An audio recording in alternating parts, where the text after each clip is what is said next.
Miss হবে না আপনার পছন্দের টিভি শো। দেখুন জি5 অ্যাপে একদম ফ্রি। এ কি হলো মহেশ্বর? তবে কি তীরে এসে তরি ডুবে গেল? আমি কি মন্দারকে বাঁচাতে পারবো না? খুনের চেষ্টার সাজাও যে বড় কম নয়। এবার কি হবে মহেশ্বর? দীপক সরেন বেঁচে আছে, আমি নিজের চোখে ওনাকে দেখেছি। আর তাও যদি আমার মুখের কথা আপনাদের বিশ্বাস না হয়, তাহলে আমি প্রমাণ দেখাচ্ছি। এই দেখো, এই দেখো।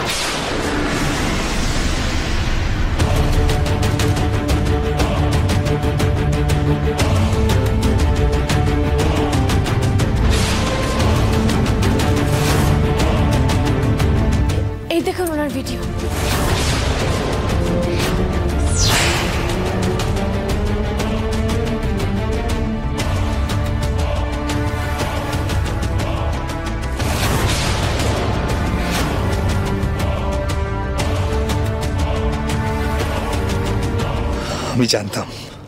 আমি জানতাম শ্যামলী, তোকে ভরসা করে আমি ভুল করিনি। আমি জানতাম।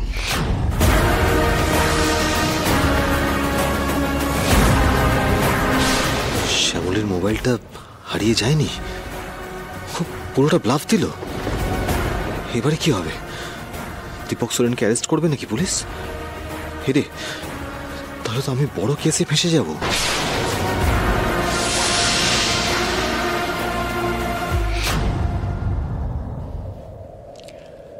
এই ভিডিওতে স্পষ্ট বোঝা যাচ্ছে যে দীপক সোরেন বেঁচে আছে।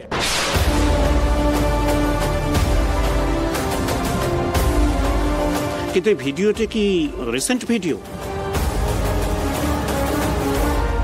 অর্থাৎ এই ভিডিওটা যে মন্দার চৌধুরী দীপক সোরেনকে অ্যাটাক করবার আগে তোলা নয়, তার কি প্রমাণ?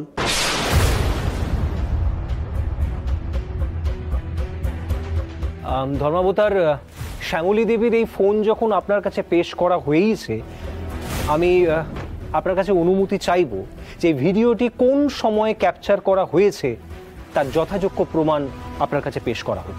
বেশ, তাহলে আমি পুলিশ ডিপার্টমেন্টকে নির্দেশ দিচ্ছি যে তারা যেন এই ভিডিওর টাইম ফ্রেম অ্যানালাইসিস করে আগামী 10 মিনিটের মধ্যে তার রিপোর্ট এই আদালতে সাবমিট করে।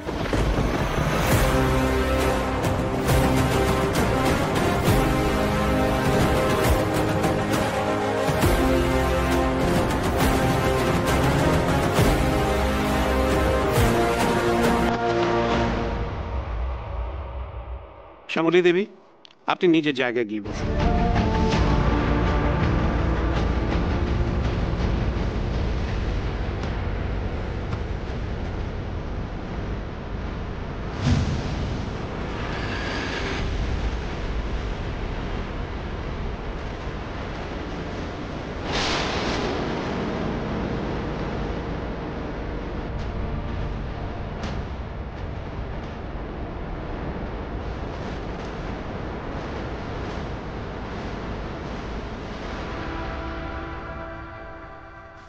পুলিশ ডিপার্টমেন্টের টেকনিক্যাল রিপোর্ট যা বলছে তাতে এই ভিডিওটা ভেরি রিসেন্ট ভিডিও, অর্থাৎ গত 2-3 দিনের মধ্যে এটা তোলা হয়েছে এবং এতে স্পষ্ট বোঝা যাচ্ছে যে দীপক সোরেন বেঁচে আছে।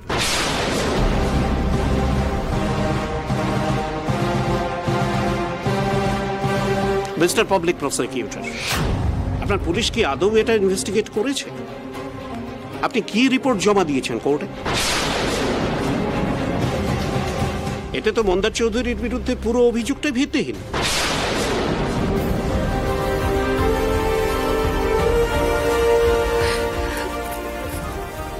শ্যামলী, এবার মনে হয় মন্দার বেঁচে যাবে, জানো তো? মন্দার বেঁচে যাবে মনে হয়।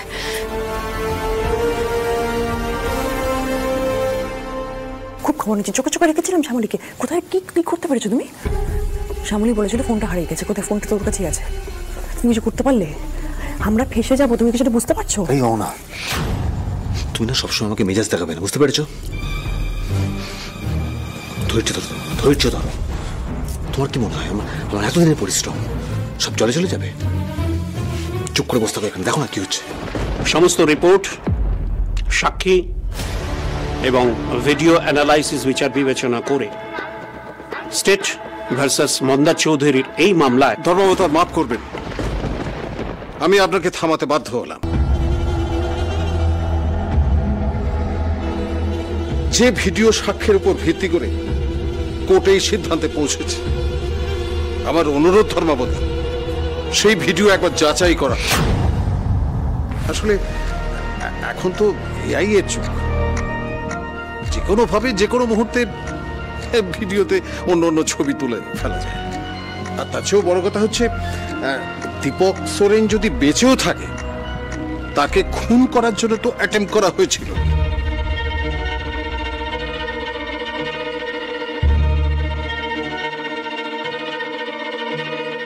এবং সেই অ্যাটেম্প মন্দা চৌধুরী করেছিলেন।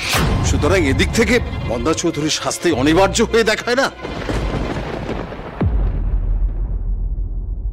এ কি হলো মহেশ্বর? তবে কি তীরে এসে তরি ডুবে গেল? আমি কি মন্দারকে বাঁচাতে পারবো না?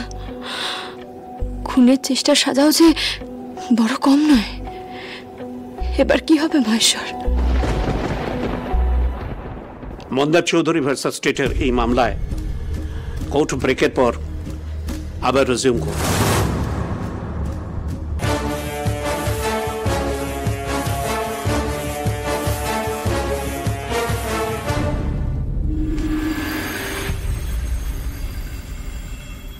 সুস্মিতা আঙ্কেল, এত কিছুর পরেও কি মন্দারকে বাঁচাতে পারবো না? ডিফিকাল্ট রে, ভীষণ difficult. Attempt to murder case dismiss করা অত্যন্ত ডিফিকাল্ট। কিন্তু কি বলতো, এখানে শ্যামলীর ভিডিওটা খুব কাজে দিয়েছে। না হলে মন্দারের অনেক বেশি, অনেক বড় সাজা হতে পারত। কিন্তু এই অ্যাটেম্প টু মার্ডার কেসের চার্জ কি করে মুভ করবো আমি কিছুতেই বুঝতে পারছি না রে। তাহলে কি হবে এখন? ব্রেক ওভার হলেই তো কোর্টের প্রসিডিং শুরু হয়ে যাবে। আমাদের হাতে তো আর কোনো সময়ও নেই।